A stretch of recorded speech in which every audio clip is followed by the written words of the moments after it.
Hello students, class 11th accountancy unit 3 में हम लोगों ने लास्ट वीडियो में क्वेश्चन नंबर 10B जो है वो सॉल्व कर रहे थे लास्ट वीडियो में, जिसका ट्रांजेक्शन नंबर 2 तक हम लोगों ने सॉल्व किया था।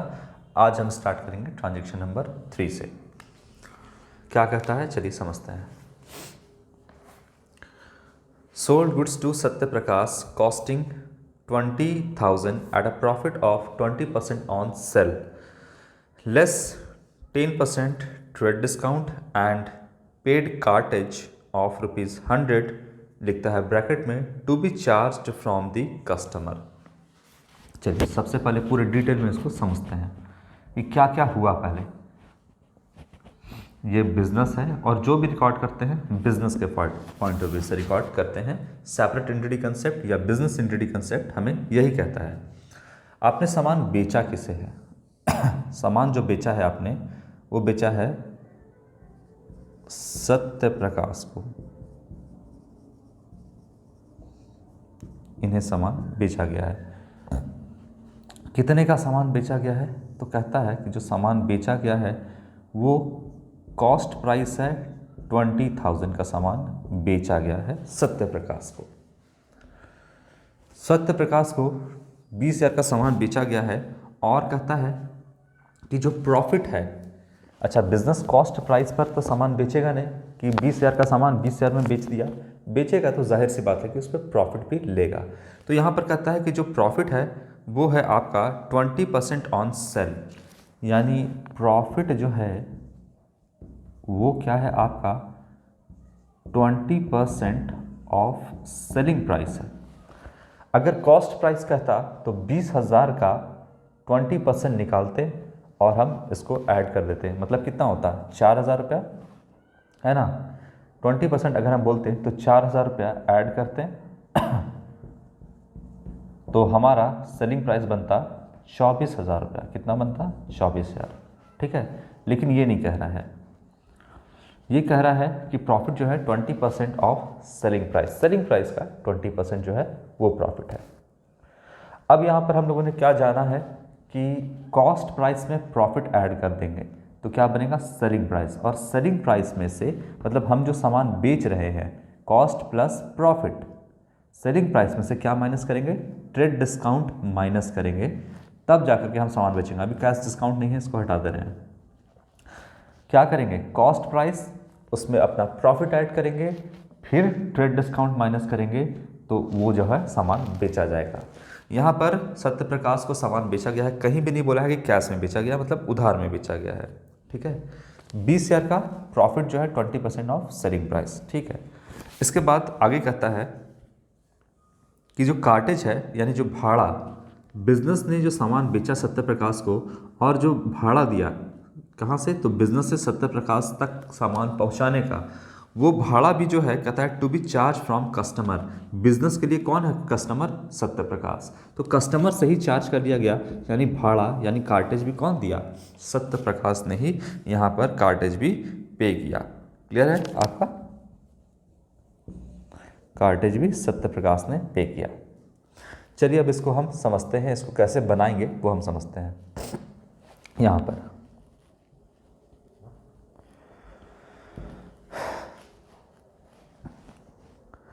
ऐसे अगर हम बना सकते हैं कॉस्ट प्राइस और सेलिंग प्राइस। मानते हैं कि सेलिंग प्राइस अगर 100 है तो बताइए कॉस्ट प्राइस कितना होगा? 80। क्यों? क्योंकि देखिए यहाँ पर सेलिंग प्राइस का 20% कहता है प्रॉफिट है, तो कॉस्ट प्राइस प्लस प्रॉफिट यही मिल करके तो बनता है ना सेलिंग प्राइस। और सेलिंग प्राइस 100 है तो 100 का 20% क्या होगा? प्रॉफिट होगा, तो 80 क्या होगा? कॉस्ट होगा। ठीक है, तो अगर ये दोनों को मिला करके क्या बोलेंगे? Selling price. यही है ना, जो कि कितना है 100 रुपया, यही तो हम माने हैं। तो 100 रुपया सेलिंग प्राइस माने हैं, तो इसमें से कॉस्ट प्राइस कितना है? 80 रुपीज़ है, यही है ना। तो अगर सेलिंग प्राइस 100 है तो कॉस्ट प्राइस कितना है? 80 है। क्लियर है बात? चलो, तो कॉस्ट प्राइस अभी कितना है? बिजनेस ने कितना पे बेचा है? 20,000 रुपये का कॉस्ट प्राइस है। तो बताइए कि सेलिंग प्राइस क्या होगा? ठीक है, यूनिटरी मेथड लगाएंगे, क्रॉस मल्टीप्लाई कर देंगे, तो यहाँ पर सेलिंग प्राइस जो है वो हो जाएगा 20,000 इंटू 100 डिवाइडेड बाय 80।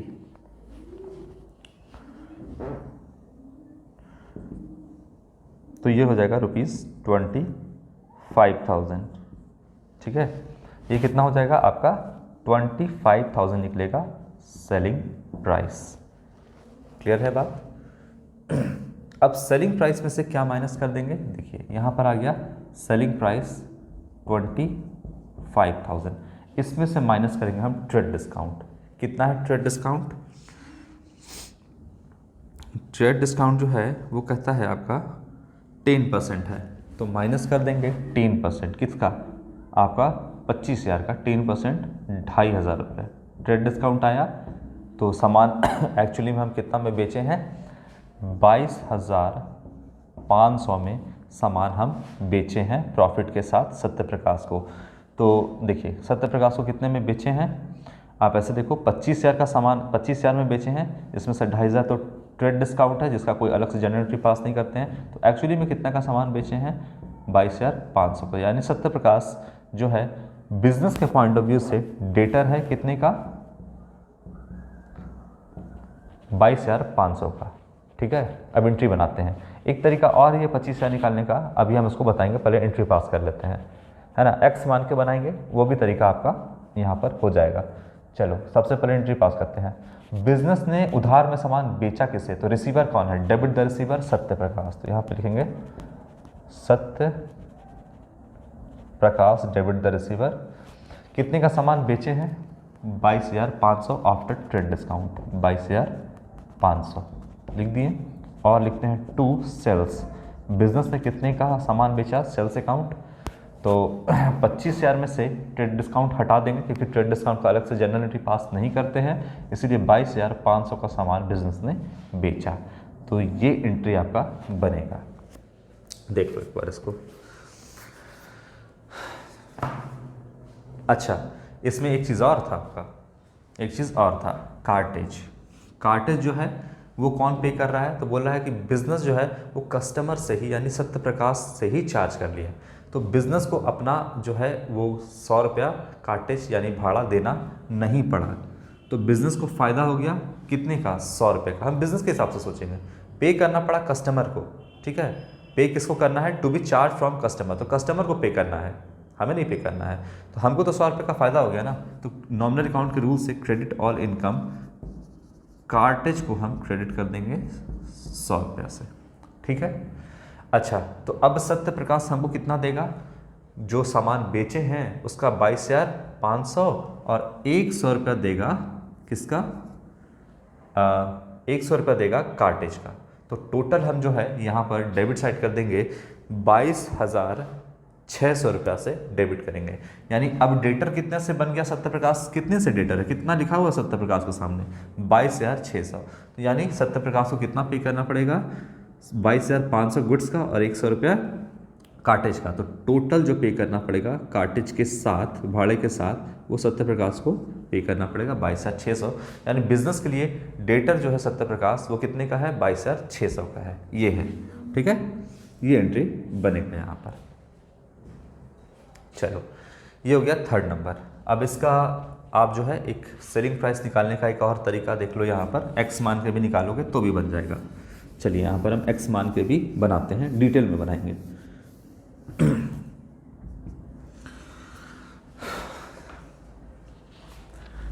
देखो यहाँ पर हम करते हैं लेट सेलिंग प्राइस जो है, सेलिंग प्राइस को क्या करते हैं? एक्स मान लेते हैं। ठीक है, तो क्या होता है formula? Selling price is equal to cost price plus profit. X मान के बना रहे हैं, तो अब सेलिंग प्राइस को कितना माने हैं? एक्स माने हैं यहाँ पर, is equal to cost price कितना है? दिया हुआ है 20,000 और प्रॉफिट बोलता है क्या है? 20% सेलिंग प्राइस का है। तो इसको हटाना है। प्रॉफिट क्या है?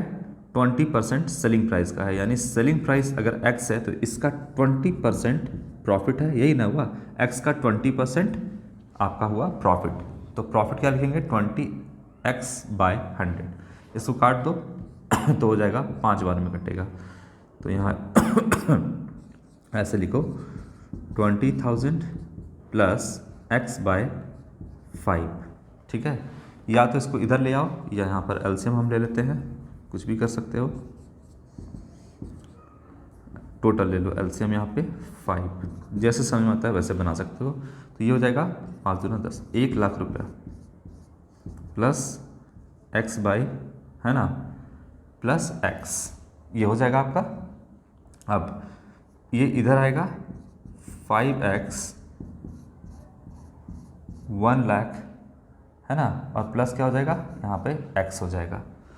तो x को इधर लाओगे तो x 5x माइनस x, तो 4x हो जाएगा इज इक्वल टू 1,00,000। तो x is equal to 1,00,000 divide by 4, तो ये होगा 25,000। ऐसे भी आप चाहो तो निकाल सकते हो। ठीक है, तो 25,000 ऐसे भी आ रहा है। 25,000 में से क्या करोगे, ट्रेड डिस्काउंट हटा दोगे 10%, 2,500 रुपया, तो 22,500 में सामान जो है बेचा गया। ऐसे भी आप चाहो तो निकाल सकते हो, आप जैसे मर्जी वैसे देख लेना। चलो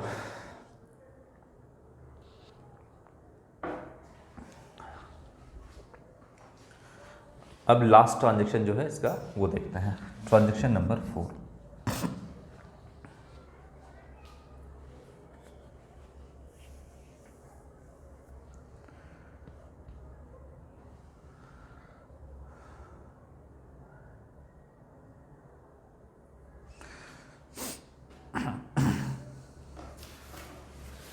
क्या कहता है transaction number 4? Sold goods worth ₹80,000 to Anjum. Anjum को जो है यहाँ पर सामान बेचा गया है और लिख दिया साफ साफ फॉर कैश, कैश में सामान बेचा गया है एट अ प्रॉफिट ऑफ 25%। और कितना के प्रॉफिट पे बेचा गया है, तो 25% के प्रॉफिट पे बेचा गया है। He has allowed 10% trade discount and 5% cash discount. चलिए अब इसको हम देखते हैं कैसे बनता है, इसको हटाते हैं, डिटेल में समझते हैं।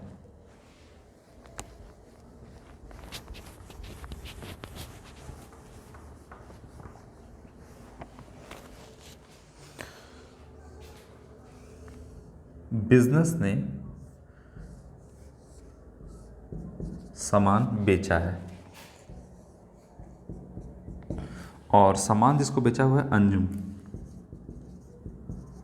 इसे सामान बेचा है, लेकिन बोल दिया है कि कैश में बेचा है। तो हमको अब जो है इस अंजुम से कोई लेना देना नहीं है, क्योंकि उसने कैश हमको दे दिया है। तो हम अब ये मेरा डेटर है नहीं, क्योंकि कैश हमको फटाफट दे दिया है। 80,000 का सामान बिजनेस ने बेचा है।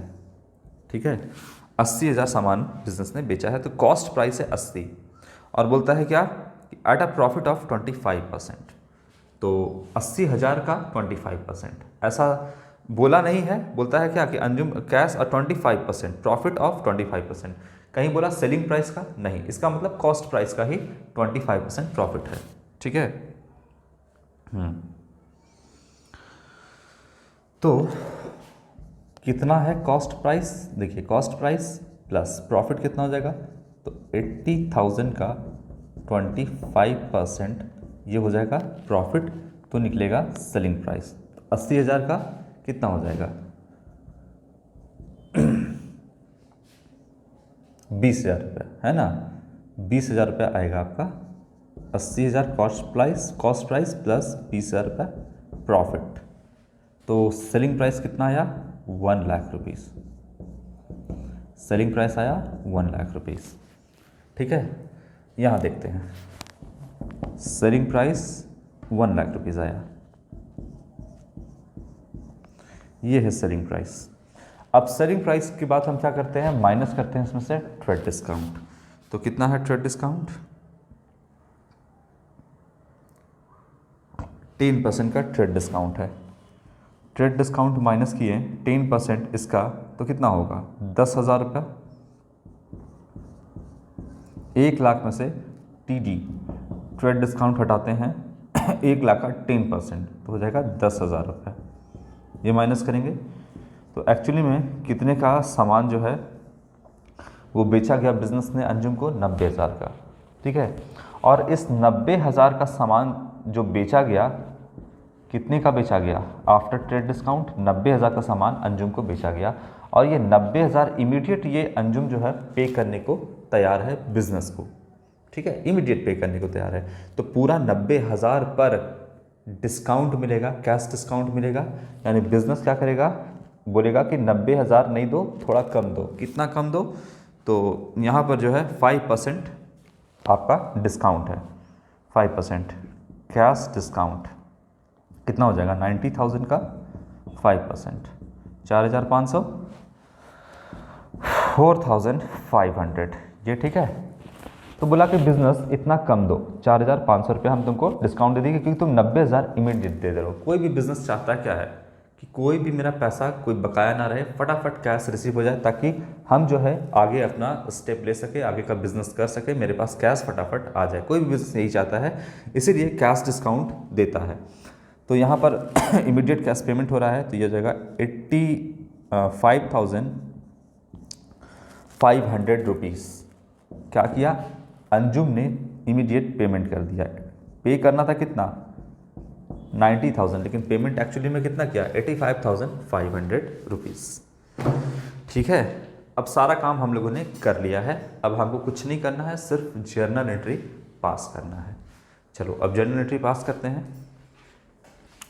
सामान जो है वो सेल किया गया है, बेचा गया है, तो सबसे पहले हम लिखते हैं टू सेल्स अकाउंट, क्योंकि सामान गया है बिजनेस से, बेचा है, sales account. After trade discount कितने का सामान बेचा गया है? 90,000 रुपये का सामान बेचा गया है। कैसे? 1,00,000 सेलिंग प्राइस है ना, और इसमें से क्या हटा दिए? ट्रेड डिस्काउंट हम यहाँ पर से हटा दिए। सेलिंग प्राइस में से ट्रेड डिस्काउंट 10,000 हटा दिए, तो कितने का सामान बेचा गया? 90,000। तो ये हम सेल्स के सामने लिखते हैं, इतने का सामान बेचा गया। ट्रेड डिस्काउंट का कोई भी जर्नल एंट्री पास नहीं करते हैं, इसलिए 90,000 यहाँ लिख दिए, ठीक है। अब बिजनेस में कैश आया कितना? डेबिट व्हाट कम्स इन, कितना पे करना पड़ा अंजुम को? तो 85,500। बिजनेस में इतना ही कैश आया, उतना ही से एंट्री करेंगे 85,500 से। बिजनेस को एक छोटा सा नुकसान हुआ, आना था कितना? 90,000, आया कितना? 85,500, तो कितना कम आया? 4,500। नॉमिनल अकाउंट के रूल से डेबिट ऑल एक्सपेंसेस, यहाँ पर डिस्काउंट अलाउड को हम डेबिट करेंगे। डिस्काउंट अलाउड अकाउंट डेबिट कितना से? 4,500 से। ये इनडायरेक्ट एक्सपेंस हो गया बिजनेस का, ठीक है। तो कितने का सामान बेचा गया? 90,000 का। कितना कैश आया? 85,500। कितने का बिजनेस ने डिस्काउंट दे दिया अंजुम को? डेबिट ऑल एक्सपेंसेस 4,500 का। ये आपका एंट्री बनेगा। क्लियर है? चलो अब आप इस सब का जो है नरेशन चाहो तो लिख लेना। Being a cheque receive from Anurag, है ना। अच्छा ये तो आपका हो गया, ठीक है।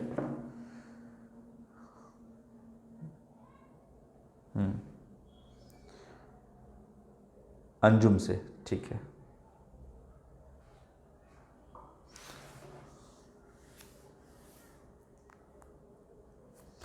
तो यहाँ तक आपका क्लियर हो गया। यहाँ पर आपका सारा जो है क्लियर हो गया, सारा एंट्री बन गया आपका। सबका आप नरेशन के साथ लिखोगे, नरेशन के साथ ही सबका एंट्री आपको बनाना है, ठीक है। चलो तो ये था आपका 10B। लेंदी नहीं है, अगर आप इसको अलग अलग पार्ट में तोड़ करके बनाओगे, एक बार खाली समझने वाली बात है, हर बार आपको समझना नहीं पड़ेगा। सारे चीज़ों को पहले तोड़ तोड़ करके समझो कि क्या कब ट्रेड डिस्काउंट दिया जाता है, किस पर ट्रेड डिस्काउंट दिया जाता है ना। उसके बाद कैश डिस्काउंट किस पे दिया जाता है, कौन से पेमेंट पर कैश डिस्काउंट मिलता है, जो इमीडिएट पेमेंट होता है उस पर मिलता है, जो क्रेडिट पे जो उधार पे रहता है उस पर कभी भी कैश डिस्काउंट नहीं मिलता है। ट्रेड डिस्काउंट का कोई भी एंट्री पास नहीं करते हैं। ये तमाम चीज़ें हम जर्नल एंट्री में देख रहे हैं। क्लियर है? तो एक एक चीज़ जर्नल एंट्री जब आप बनाओगे तभी आपका जो है क्लियर होगा। तो फिलहाल आपको डेबिट क्रेडिट में ही प्रॉब्लम है, आप इसको पूरा फॉर्मेट पे बनाओगे, नरेशन के साथ बनाओगे, डेबिट क्रेडिट टोटल नीचे आप करके इसको लिखोगे, इस तरीके से ही आपको बनाना है। ठीक है, तो नेक्स्ट वीडियो में हम नेक्स्ट क्वेश्चन को सॉल्व करेंगे। Thank you.